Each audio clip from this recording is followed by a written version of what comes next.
Dans le box, un sexagénaire.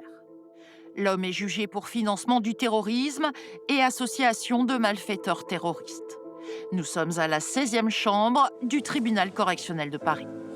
Avant le déménagement du tribunal judiciaire, c'est sur l'île de la Cité qu'ont été jugés à la 16e tous les dossiers terroristes non criminels.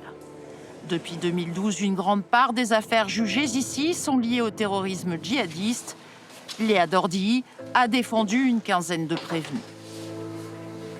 Ce qui était assez extraordinaire, c'était qu'effectivement, avec une petite troupe d'acteurs qui étaient toujours les mêmes, on s'est retrouvé à inventer toute une jurisprudence, que ce soit du côté du parquet, du côté des magistrats et du côté des avocats, parce qu'on se retrouvait toujours sur les mêmes cas de figure. Et donc, on a vu évoluer les choses. Il y a des choses qu'on plaidait au départ, qui sont devenues au fur et à mesure inaudibles, qu'on a arrêté de soutenir. Et puis, au contraire, il y a des arguments qui ont commencé à fonctionner, qu'on s'est mis à utiliser. Et donc, on a travaillé tous ensemble à ce qui est devenu la jurisprudence de la 16e chambre.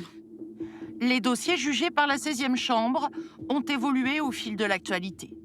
Procès de velléitaires au départ, vers la zone irako-syrienne, de recruteurs, des filières de djihadistes comme celle de Strasbourg, Toulouse ou Trappes, de leurs proches ayant facilité ces départs, puis des revenants, avec une hyper-spécialisation des juges et magistrats. C'est un énorme investissement personnel qu'on doit faire à côté, tout en travaillant les dossiers quand on arrive dans cette chambre. Isabelle Prévost-Després a présidé plusieurs procès, dont celui de Maya Amimour, la sœur d'un des terroristes du Bataclan, ou encore de Jawad Ben Daoud, surnommé le logeur de Daesh. Nous avons le devoir de bien comprendre le phénomène que nous jugeons en réalité par l'intermédiaire des prévenus, et pour ce tout juger les faits qui nous sont soumis au moment où ils ont été commis et l'analyse du contexte géopolitique. Je vous donne un exemple. Évidemment, on ne va pas juger de la même manière quelqu'un qui est parti en Syrie rejoindre une organisation terroriste en 2013 avec quelqu'un qui est parti en 2015, 2016, après les attentats de Paris puis de Bruxelles.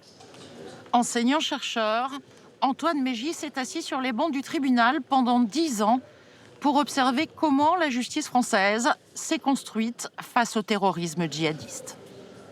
C'est une chambre historique du terrorisme. Cette période spécifique de 2015 à 2018-2019 au sein de la 16e chambre correctionnelle a produit des effets sur les procès qui par la suite ont eu lieu et qu'on a appelés les procès pour l'histoire, les procès des attentats des années 2015.